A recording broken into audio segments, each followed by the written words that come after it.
Well, welcome everybody. We're super happy to have everybody here. I'm going to give everybody a couple more minutes to join, but I'm going to get started with some opening remarks and tell you guys a little bit more. If you haven't had a chance to meet me, my name is Catherine. I am the manager of marketing and special events at CNM, and I have been the host for YNP this year. I'll be your host for YNP next year, and I have a blast. Happy hour, getting to know people and learning from you guys, as I'm new to the nonprofit sector, so I'm learning with you guys as much as you go. Kind of telling you guys a little bit more what to expect. Mute yourself unless you have any questions. Add questions in the chat or raise your hand. Update your name, organization pronouns, and then your link for LinkedIn if you guys would like to do that. So since I did see a couple of people who are new to YNP, tell you guys a little bit about who we are and what it is that we do. Our goal here is for young professionals to provide inclusive space where you can share resources, learning opportunities, and engagement, and really be able to take the most of your experiences in the nonprofit sector and grow. We do have a group on Facebook and LinkedIn, which is a great opportunity for you to share events, job postings, resources, questions that you have. We have an amazing group of people who are all part of this, so please take advantage of all of that there. So we did a survey for you guys a couple of months ago to really kind of get and gather some feedback for next year. Whoa. No. Don't you hate that when you like mess up your presentation? Don't you hate that? You clicked the wrong thing. All right, hold on. We'll do this again. Take two. I always feel bad for the person who screws up on their presentation. Okay, I'll take this empty.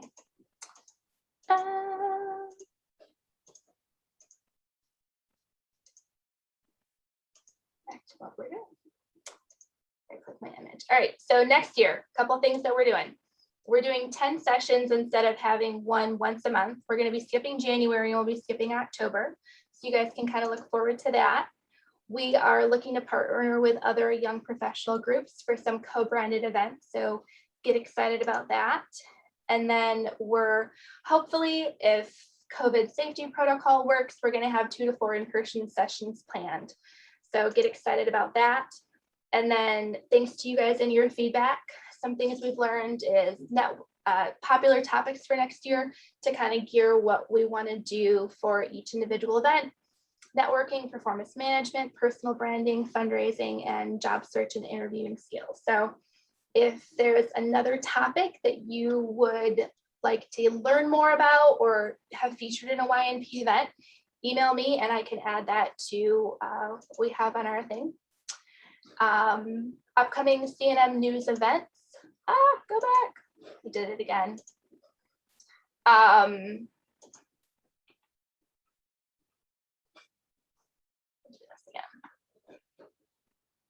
Today has not been my day.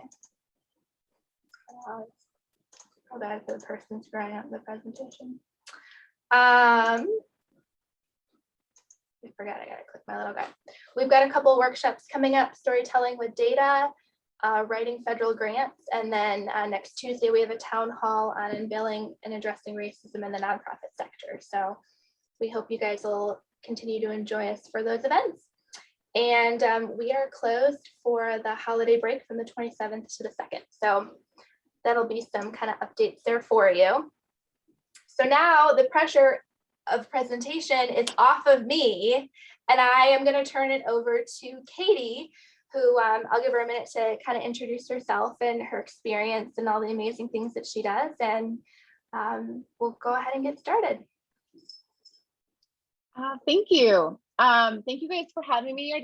I'm excited to be in a room full of change makers. It's been a while since I've got to see so many faces of people in the nonprofit sector. So that's exciting for me. I am a professional career transitioner, is what I like to say, 4 careers before 40.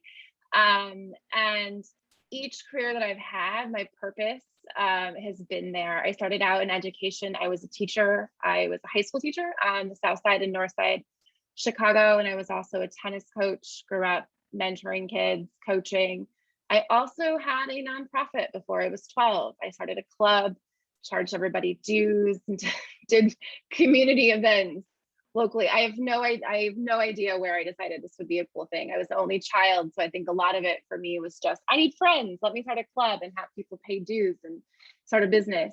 And that path led me to actually opening a CrossFit gym, and didn't know a single thing about any of it. And I'm just curious, from raise of hands, how many of you guys had no idea what you were doing in nonprofit when you first started? How many of you did not major in nonprofit at all, or never? Yeah, it happens for people. And so CrossFit for me, I lost 60 pounds. I was gaining 10 pounds every year as a teacher. I was a college athlete, and CrossFit changed my relationship with food and became this physical and mental fitness for me. And I got really passionate about serving people in that capacity. I also started doing a lot of nonprofit charity work at my gym. We had this huge 10,000 square foot facility that partnered with the Special Olympics and worked with adaptive athletes. So that was a super exciting time for me. And I had all that passion, but I woke up one day and something wasn't right. And for me, that was a divorce, which led me into nonprofit. What better way to heal the heart than to give back? And was running a mentoring program for kids. So I've served as an executive director and as a director of development and as a program director, all of the hats in one for about a year at the nonprofit I had as we lost staff due to babies and whatnot. And so I have whatever you're doing in nonprofit, I've done it in some capacity.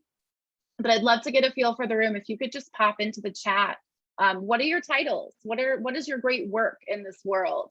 I know your great work is beyond a title, but what are some of the things that you're doing in nonprofits, just so I can get a sense of where you're at with your careers? And yay, Cubs, Kyle, super excited for that.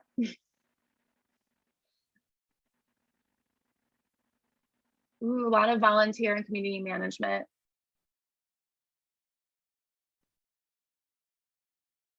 The organization I was the executive director for was an all volunteer nonprofit. We had 150 volunteers. So training staff, retention, for those of you in that area, have been there. I'm also curious, what's your biggest challenge right now? This will also just help me because I have a whole slew of slides. I'm a teacher. I can stand up here and teach you everything all day long. So what's your biggest challenge that you're facing right now that you would like some support with today?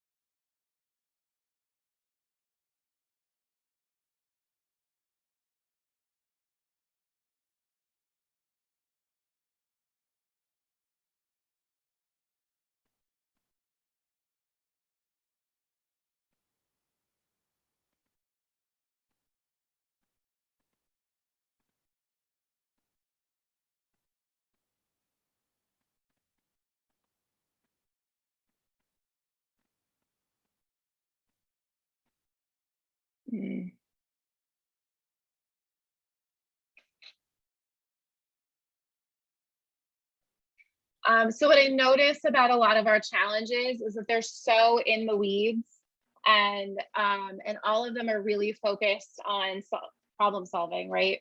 And when it comes to our career, what I like to look at is, what are you being pulled to? What is calling you and pulling you in that direction? So just wanted to keep in mind what some of your problems were, so we could take a look at how to tackle some of those today.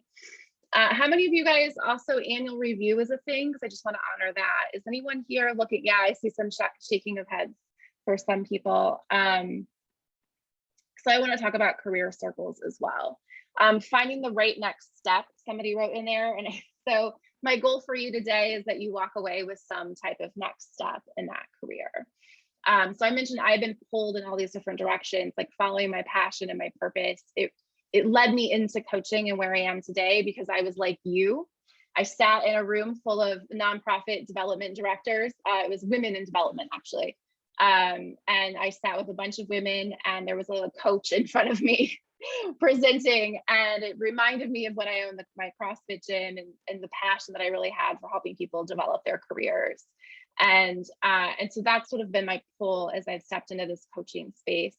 I also have this background in neuroscience and positive intelligence, and really love to help people tackle challenges. That's sort of my favorite thing, is let's find a way around whatever it is that's stopping us. So my goal today for you is to hopefully help you find the right next step.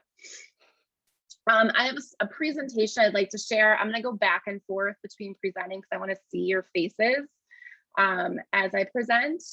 But I want to talk about career circles, and I'm just curious, how many of you in here have heard of career circles? Anybody, just by a raise of hands? Everyone's like, nope, nope. Okay. So career circles is, in my opinion, this is how the real work of work is relationships. And so what we want to do with your career is to help you work the relationships that you have. I saw some of us, our problems is that we're wearing 18 different hats. And that's an opportunity for you to start working those relationships even within that, to take that off your plate. So let me pull this up here.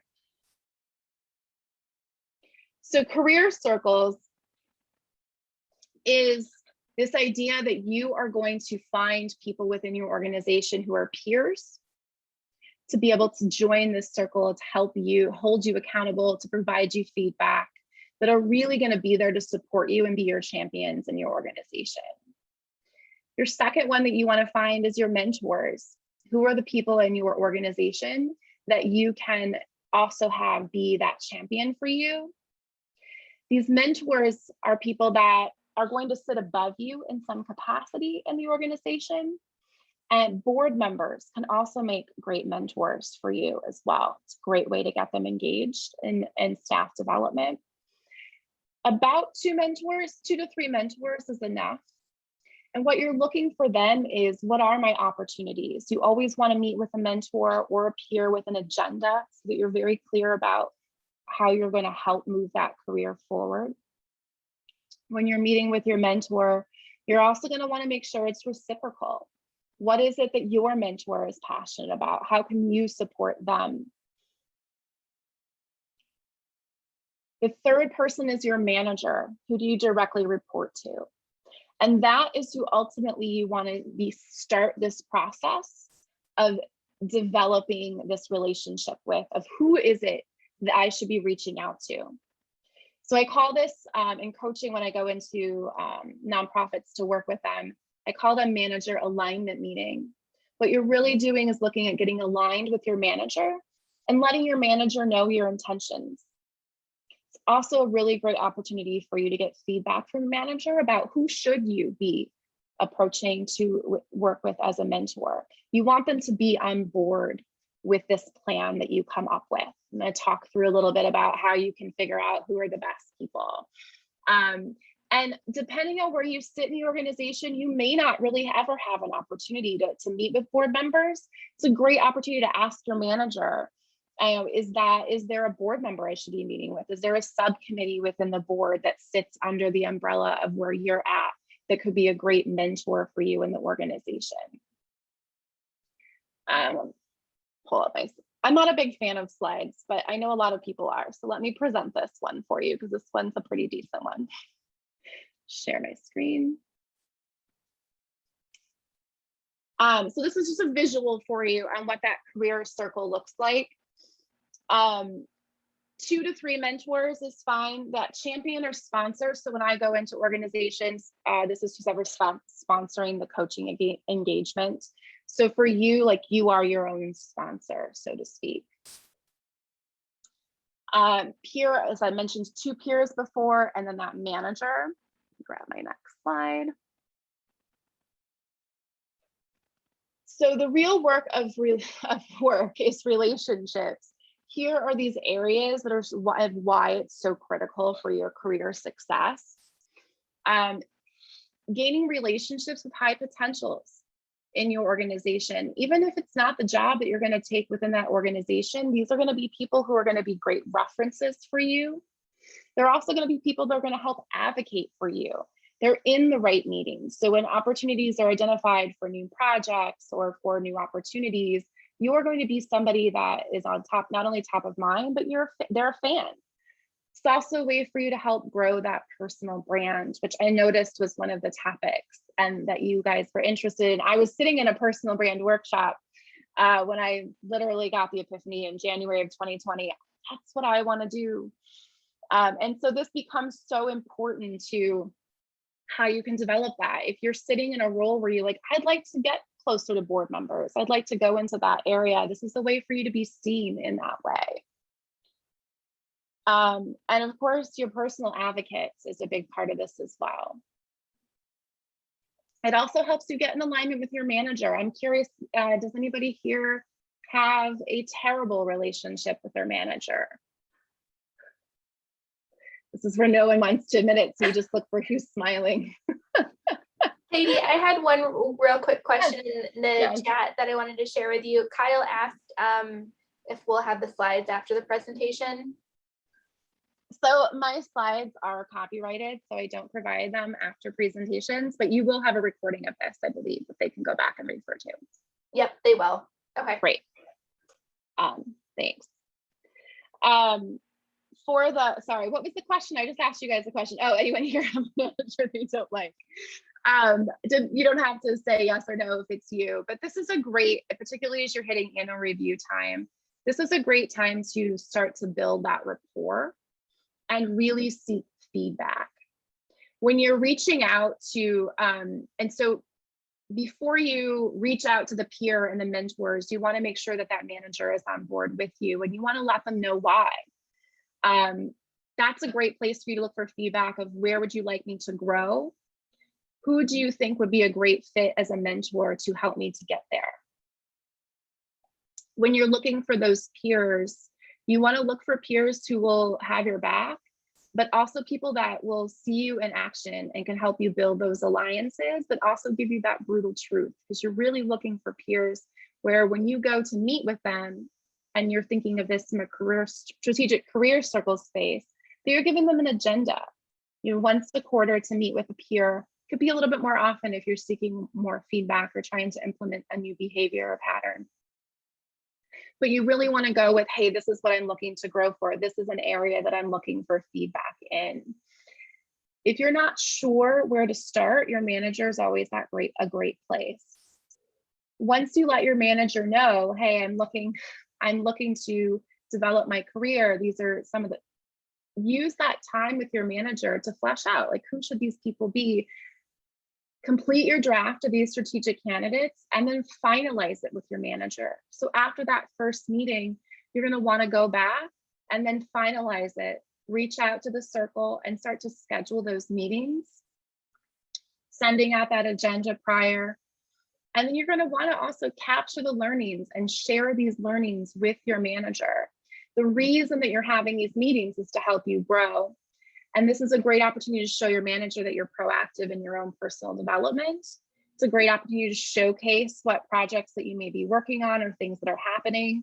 I had a chance to talk with Catherine before this, and I love her approach for annual reviews. She's giving a performance. She's excited to talk about all of her success. I've been in a situation where I was going into my review where I landed a first-time $250,000 donor, been there for 9 months. I've filled the budget gap. I had done all these successful things. I didn't have the relationship support of everybody in my team. And so tooting that horn of all these great fundraising things I had done, and like, look at the numbers, look at the increase, and look who's giving, and look what we've done, still missed the mark from a careers perspective on wanting to move up to that next level. So that real work of relationships is starting with that manager and really getting in alignment with, what does this manager care about for me? You can also disagree. Sometimes you have that manager who thinks like, these are some areas that need to fill. That lets you know from the feedback that he doesn't know that you have that, or she doesn't know. That gives you feedback about how they're seeing you show up. And this strategic career circle now gives you that opportunity to schedule those check-ins with your manager, to let them know where you're at with your career, what's happening with your skill set, where you're growing. It really puts you in that driver's seat. And again, those people above you and your peers, it gets your name on their mind when they're thinking about organization and where to take things. I just threw a lot of information at you for career circles. I want to leave some space for some questions here. I'm going to stop sharing that real quick.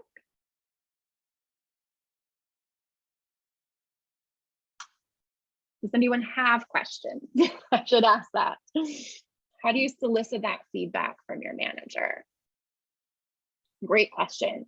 When you say that feedback, and you can go ahead and feel free to unmute, can you be a little more specific about what feedbacks you're looking for?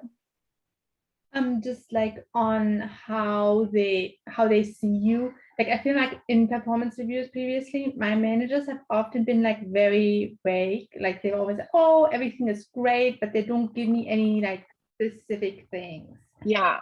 So the truth is that managers don't know necessarily how to give feedback or what growth looks like. And so what you're going to want to seek feedback on is specific to where you're at and your goals. So you're either a people leader or you're an individual contributor. So where do you see yourself falling there? If you see yourself falling in this people leader space, or it's a space that you want to be able to get to, then you're going to want to ask your manager questions, feedback on relationships and those skill sets that you're going to need to be successful in that and leading others. If you see yourself as being more of an individual contributor, you're going to want to lean more towards skill set and where you can refine. A great way to start that conversation with your manager is to be very specific. If you know where you want to go, with what questions you should be asking to get there. I feel like that's a little vague. Rebecca, could you follow up with a little bit more that you might be looking for from that question? No, I think that's great what you said. I think maybe I have to be more prepared when I'm going into these and just like telling them a little bit where I want to go, and then maybe ask for feedback from that way instead of being so general about, how do you think my work is going? Yeah, simple questions like, what do you think are my greatest assets that I bring? Asking those strength-based questions, asking them where are some areas that you think I can grow, but doing the prep ahead of time so that you really are in the driver's seat for the conversation. And understanding that as you're soliciting feedback, the feedback is telling you about your manager. So this feedback isn't necessarily about you. I think that's a really important distinction for us as we seek feedback, particularly because you're going to start to be seeking it from your peers and from your mentor. Feedback is always about the person that's giving it. So you're really looking at getting into an insight of how does my manager see me? Where does my manager see me going? How actively, it doesn't sound, Rebecca, like your manager is super interested in your career and where it's going. So a great way to get that manager on board is to start to talk to them about this career circle that you're developing. If you see, and I believe that distinguishing between whether or not you want to be into leadership of people leaders, or if you want to be an individual contributor, will really help you guide that conversation the direction that you need to take it.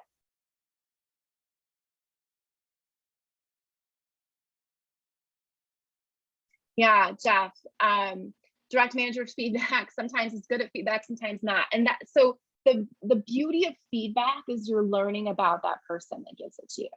So regardless of whether or not you think this person has anything to add to you professionally, it doesn't matter as much as what you're going to learn about that person. And I think I sniped Catherine's question because you saw mine come in. Catherine had a good question right above me too.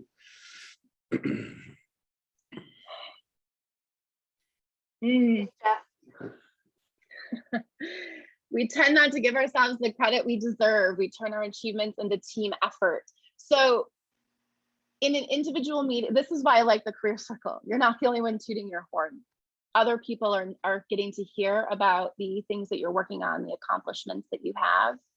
And that's why I always go back to that story of like being the most successful I ever had been from a fundraising perspective, but really have missing that mark where it didn't matter how much I talked about the accomplishments and the increase in all of those pieces. those relationships weren't there. So nobody else was talking about it. Everybody else was talking about the, you know, the late email that got sent, or something that wasn't, you know, wasn't part of my KPI. I learned a lot there, right? Obviously. And sometimes you find that you're just not in the right fit. You're not in the right role.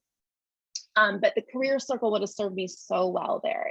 In some ways it did. I had a career circle. It just, starting it earlier was where I would have really benefited.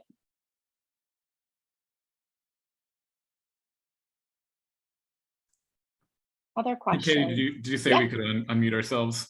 Yes, please, please. Wonderful. Well, thank you so much for this. When it comes to adaptations with the career circle framework, specifically around organization size, I'd love to hear a little bit more about that. You know, let's say you don't have any peers because your organization is that small, or, you know, having 2 to 3 managers would not be enough, or 2 to 3 mentors would not be enough to get enough facets of the organization understood if you're working for a nonprofit of 50 to 100 people. So I'd love to hear more about how you adapt this framework to larger and smaller, because I'm based off of what you described, it seems to work well with maybe like a nonprofit of like 30, 40 people. I don't know, just. So this is actually this is a model that like Visa is using, like huge companies all the way down to where it becomes slightly more challenging as a smaller org. But those relationships are just very obvious oftentimes in those smaller organizations. The board becomes that extension as your organizations are smaller. Advisory boards, if those are feasible, or if you're also even your subcategories of board members. I've been on boards where they've brought people from the outside just to serve on subcommittees. And those people actually served as mentors for their new staff. So from if you're in a larger organization, you're looking specifically like within your department and within that team, right? Mentors can come from other departments, but typically it's going to make more sense if they're coming from where you're at. If you don't mind a follow-up, could you define peer a little bit more? Is it strictly someone who's at your management level, or is it someone that you work with a lot that's not a direct supervisor? Yeah, so for peer, I'm a little looser sometimes. It depends on like how many people that you have that you're able to, but this is someone that sees you in action. Like that's the most important part. A peer is someone that is able to observe you on a ideally a regular basis. Where I know we're remote and it's weird, but that so across departments, oftentimes you have peers that are able to see you in meetings, interacting, and that's where you can really get great feedback from them.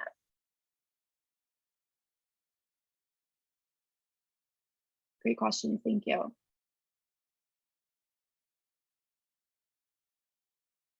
Other questions?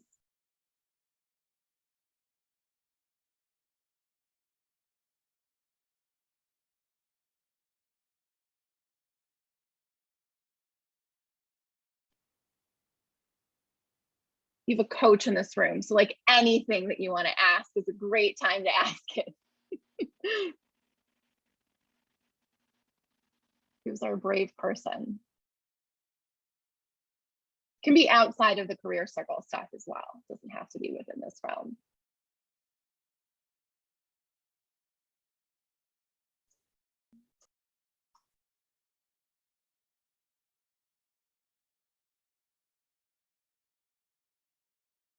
I have a couple more things I want to go over.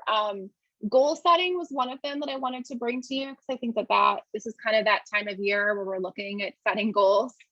I like to help people develop gift goals versus should goals.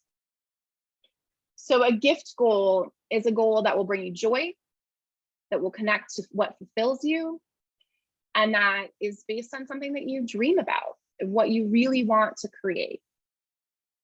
And so a should goal is I should hire a personal trainer, right? A gift goal would be something that is going to bring you joy and connect to fulfillment and also really help you what you want to create. So around that, it could be, I want to exercise for 30 minutes. And that gift for me there is the fulfillment of, I'm going to do 15 minutes walking my dog and 15 minutes walking my dog here. And that brings me joy, and that's fulfillment. And I'm not going, and that's going to give me this dream that I have of not worrying about why I'm not working out with a personal trainer.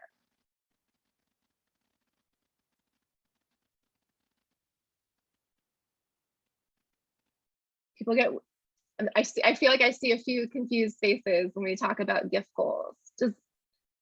So a lot of times when we're sitting down to do goals, what I hear people talking about is the things they should do. Like, I should make $10,000 more this year versus looking at approaching it, right? These are shoulds. These are things that we checklist off. And when we start to get caught in the should goals, what we look at is, when I reach this professional goal, I will be happy when I reach this amount of money. I will be able to travel when I have this amount. Those should goals, I've had a lot of those. I had this should goal when I am in a 10,000 square foot facility and I've rented out all of the space and I have X amount of members and we're making X amount of money, I will be happy. And I wasn't. That journey of getting there, those gift goals along the way of looking at what are the levers I want to pull. Like, I want to walk my dog for 15 minutes every day. He's 95 pounds, he needs to go. And it's fun to watch him because he loves to play with sticks. And when he gets a stick, he wants to run. So then I get to run a little bit and it's fine. And now I'm not beating myself up about why I didn't hire a personal trainer because I used to own a gym and maybe I should get back there. Like, looking at when we get to this place where we feel like we are in this should place of, I should be checking this, I should be hitting this, and I'm going to have this stuff when I get there. This is why we know that if you make more than $70,000, you're not actually happier. They move that lever. Think inflation. I don't know if you're familiar with this, but they did a huge study and $70,000 was the cutoff. Anything more than that did not bring more joy. I believe that cutoff is now like closer to 100. I'm not kidding. I just read that the other day. It's like, shit. So it's this idea that as you're building these, and I'm going to pop this into the chat for you. It's looking at living your best life along the way and really setting those goals on things that bring you joy and fulfillment. Yes, we learned last month that every day to do one thing every day that brings us joy. Pop this in the chat for you. So this is my career vision board. And you'll notice there's different levers. And so the levers are the things that you can pull. There's levers that you can pull every day to help you get towards those goals and having a vision of where you want it to go. But when you're looking at where you want to go, you don't want it to be a should. Like, I should be an executive director by the time I'm this age, right? I should be at this place in those 7 years. Catherine loves vision boards, so she's gonna love this one. If you like owls, you'll love this one. It's very my brand. On this vision board, you see the 3 big levers. Those are the 3 big things that you're going to focus on to get there. And then you have these smaller levers that are going to help you get there as well. It's a great place to dream. I'm a big fan of vision boards as well. And the core values are on there. And when I talk about setting goals with people, the first thing that we do is we look at what are your core values. And that's another slide that I actually like to share with you guys today. Where am I at on time, Catherine? I'm sorry, I've not been paying attention to the clock. You're good. I got like 15 more minutes for you, so you're good. Okay, great. As soon as I find this screen, are any of you guys familiar with a core wheel value or a wheel of life tool? Ooh, okay. So this will be fun. These slides I just lost my slides, so I have to find them again. I can share these slides with you. This is not part of my copyrighted stuff because these are pretty, like, these are pulled from the internet and kind of made in my own. I just don't know where they went. Give me just a second.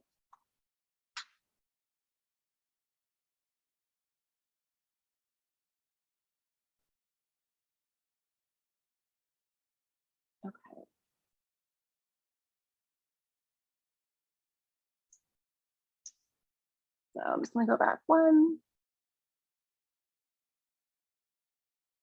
I feel like this really ties into like what we did last month and stress management and Ooh, fun. a good connection. Yeah, I have a few tools for you that will connect with that as well then before we leave. So the wheel of life. This is where I start everybody on their career journey of wherever we're going to go, is like, let's figure out where you're currently at.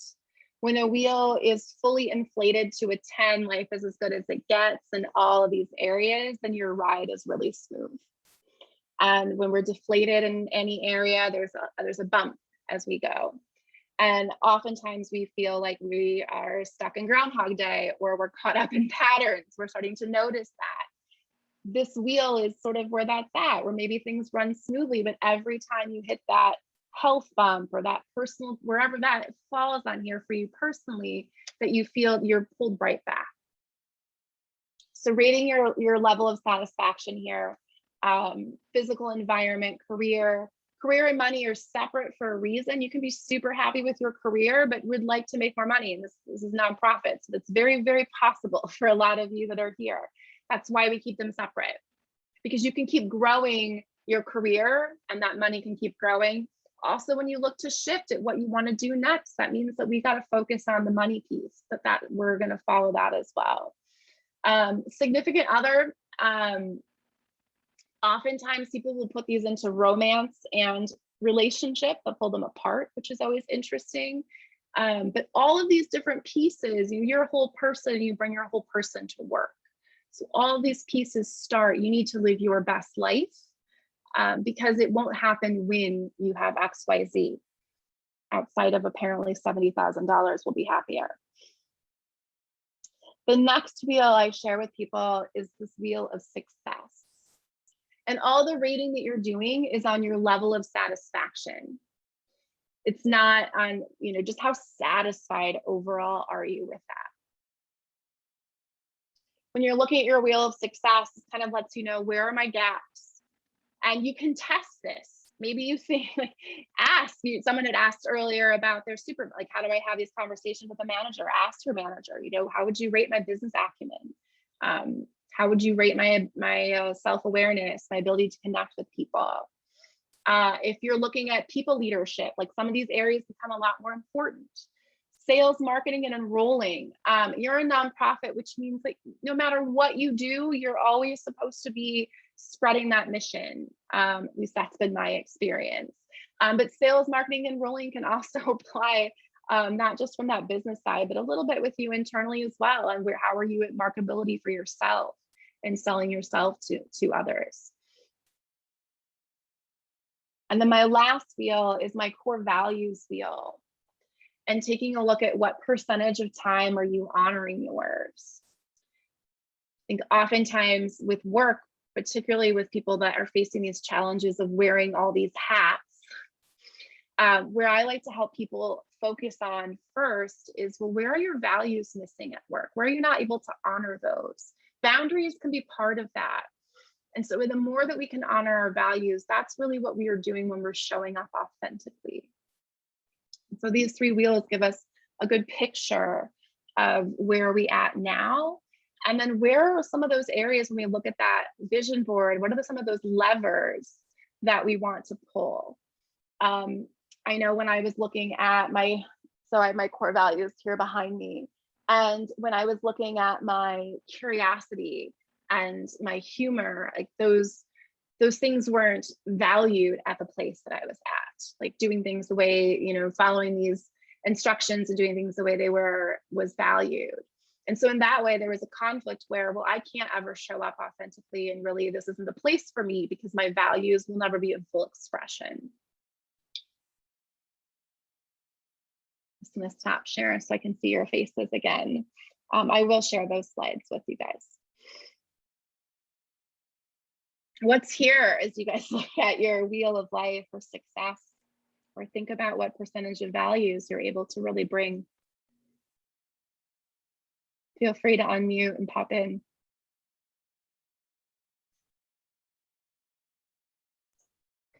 I've loved both of those wheels. Like I I'm very much like a kinesthetic learner, and I feel like that's a great opportunity for me to like really look at and pinpoint like where am I missing it? Because making myself feel whole in what I do, and having those, like especially for the values, as soon as you mentioned that, I was like, what am I gonna do? What values am I gonna put in there? I don't know, like, but just the opportunity to do that. So I liked both of those. Katie, do you have recommendation on how we can find out our core values? How do we do that? Yes, I do that. I work with you. Yes, there's a lot of great ways to find your values. I offer a complimentary session, and I would say take that session and we'll do value exploration with you. When I do that, I actually walk people through a couple of pieces. One is the wheel of life. And what I'm listening for is you talk about like, why is it a 7? Why is it not a 6? Really, and these are something that you can do with people that are great listeners that can tell you what they hear, but what you're really looking for is like, what values do I hear you showing up? Like if you had a 9, like I see that this would be more in your life. What does that say about your values? Is that a value of family, for example? The second piece is I have this 25 question intake form, and it's storytelling. So it's another piece for yourself. Find 5 proud moments, write a story about your 5 proudest moments, and take a look at what themes are showing up to see the pieces that you really value.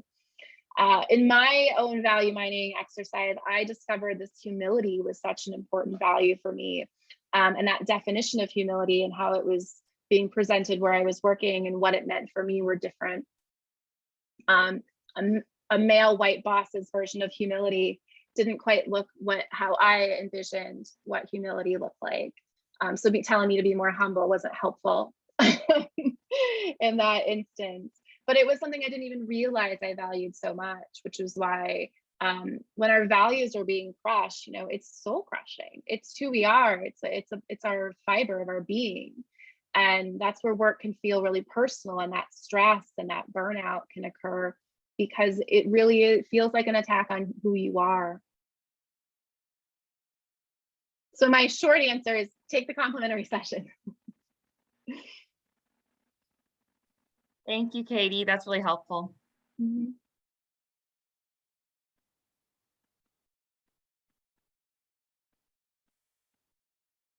Anything else that's coming up for you guys?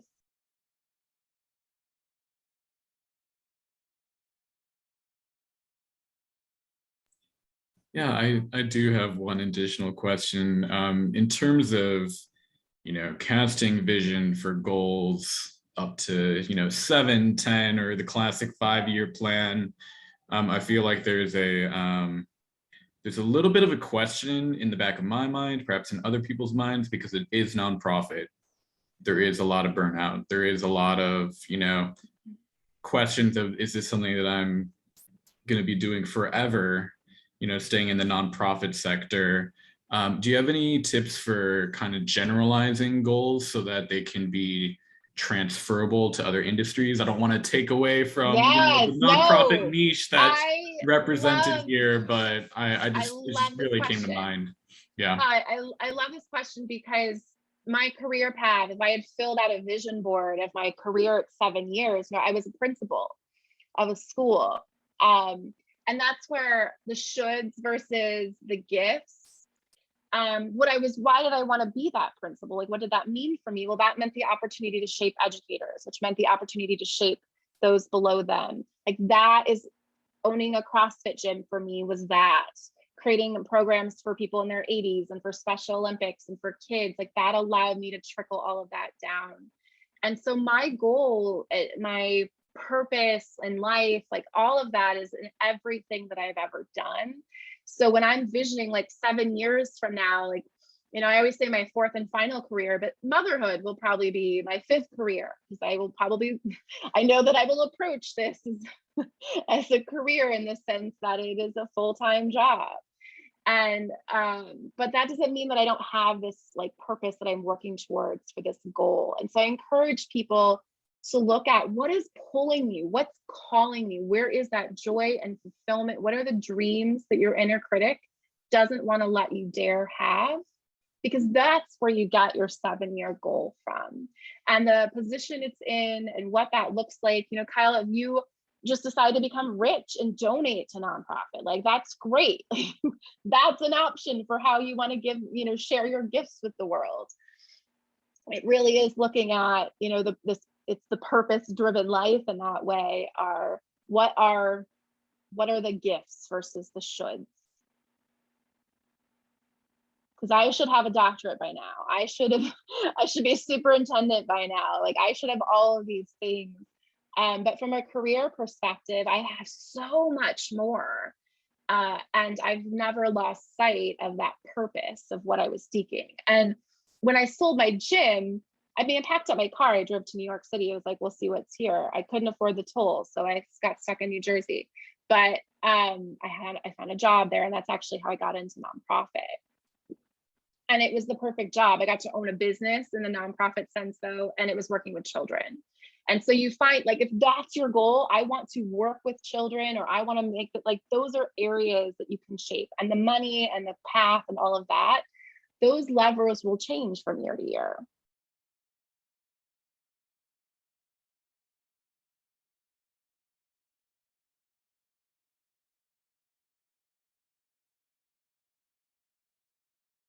Other questions?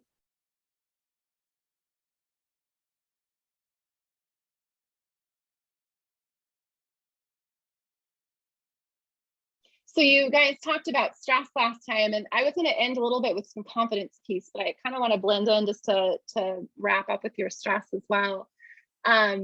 So confidence and self-esteem live in 2 different areas of our brain, and I just feel like everyone should know this information. So self-esteem lives in this area of our brain where we look back at all of our accomplishments. Oftentimes that's where we go to get the courage to apply for a job. But self-esteem isn't really about how confident it is that you can achieve anything in the future. Self-esteem is really about, look at all this stuff that you've done, you're amazing. Confidence moves us into action. Confidence is predicting the future, not looking at what you have accomplished. So when we want to go for those stretch jobs, or we're looking at, you know, what do I really want to do? The self-esteem part actually isn't going to propel you forward. It really is the confidence that this will be successful. And when I look, there's a book called The Science of Confidence. It's a fabulous read if you're so inclined. And when I didn't know this, but when I had sold my gym, or when I started my gym, I just had confidence it was going to work. It was going to work. I'm a teacher working full-time. I'm doing this thing in the park for free. And then I'm getting this facility, and then I'm moving to this facility and I don't have any money. I was absolutely confident it was going to work. And all the doors opened and all the things happened that needed to just fall into place. But that confidence pushed me into action. That confidence got me to sign the lease. Confidence got our first 30 people in the door. That confidence got a lifetime memberships that helped fund the next facility. It was never, I didn't have anything in my self-esteem bucket to say, you're this amazing business owner, you know about anatomy, you know about gym stuff. Like, I didn't have any of that. And the stress that we generate oftentimes is we're looking at moving a career forward or stepping outside of our comfort zone into those annual review meetings. A lot of times that stress is generated because we feel like we don't have that self-esteem. Confidence is, people like to pull the fake it or make it. I'm not a huge fan of that. What confidence says, I will not die as a result of this. Like, that's the worst thing that could happen to you, right? Is death. Confidence says, I will turn whatever happens into a gift. Confidence says, I know I will get through this. Confidence says that we are going to move forward and it will work. So when stress comes up in that shape, stress is oftentimes trying to fool us into thinking that and it's this inner critic. It lives in a very specific part of our brain. And this is where I get to plug my program, full disclosure. The part of our brain that you want to activate is that middle prefrontal cortex, where your superpowers live, your power of empathy, your power to explore, innovate, navigate, and activate. You have all of that living within you. And these limiting behaviors is what I like to call them. They're underlying strengths. And so confidence says, that, so for example, one of my underlying strengths is I am pretty easygoing. That also means I can avoid conflict. And so that confidence says that conflict is a gift, because at the end of it, we will have received information about ourselves. My self-esteem is shot when it comes to conflict.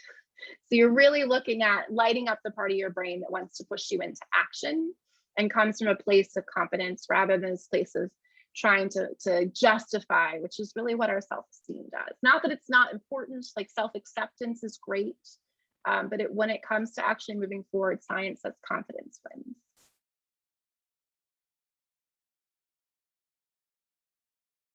Oh, and that program I was going to plug, I'm terrible at that part. But there is the work of positive intelligence. It's combined cognitive behavior therapy, performance psychology, positive psychology, and it's created an app, and it's a meditation and mindfulness to retrain your brain through neural pathways so that you are quieting those, they call them saboteur voices, the inner critic. And it takes a look up and the root cause through factor analysis. They've brought down the root cause of why we don't take action, like why we continue to stay in those same behavior ruts and those same patterns. And so it gives you that education, and then through mindfulness and meditation and a very specific 10-second technique, you're able to actually build mental pathways that circumnavigate the amygdala that wants to be stressed out about things that typically cause us stress, and move us into that sage place, into the executive functioning where those powers live. That place of confidence where we are discerning into action versus that fight or flight where we are being pushed into action.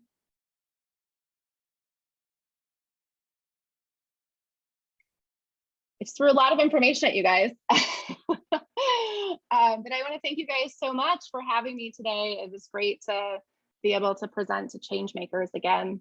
I haven't presented to change makers in a while. Well, we are absolutely thrilled to have had, I took a bunch of notes, so I'll be typing these up tomorrow for everybody, but I definitely think that there's some really great content that we've learned today that, as we think about next year and, how the direction we want our careers to go in. And I feel like a lot of the things that you shared today, Katie, were really reflective on us as like kind of who we are as beings, and then like in our role, and then like in our life and our sphere, and as we think about where we want to go, how all of those things align. So I feel and it's not just the beer kicking, and my brain is like Beer.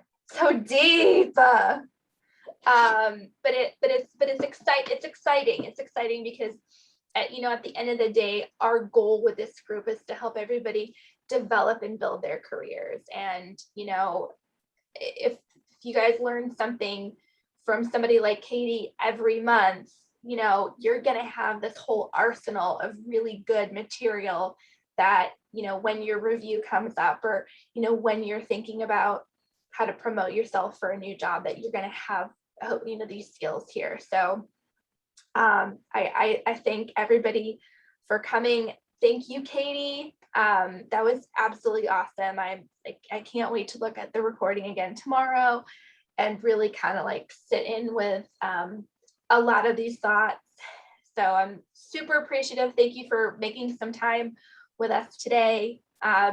Normally at 5 o'clock, we would switch to do like a little bit of a breakout room so everybody could network, but we had a bunch of people drop off who had to leave at 5 for other events, and there's just a few of us here. So I'm gonna kind of open it up to the entire floor and see if everybody wants to kind of go around and say, what's one thing you're grateful for this year, and then what's one goal that you're going to take from the information Katie's given you today, what's one goal you're going to set for yourself professionally for next year?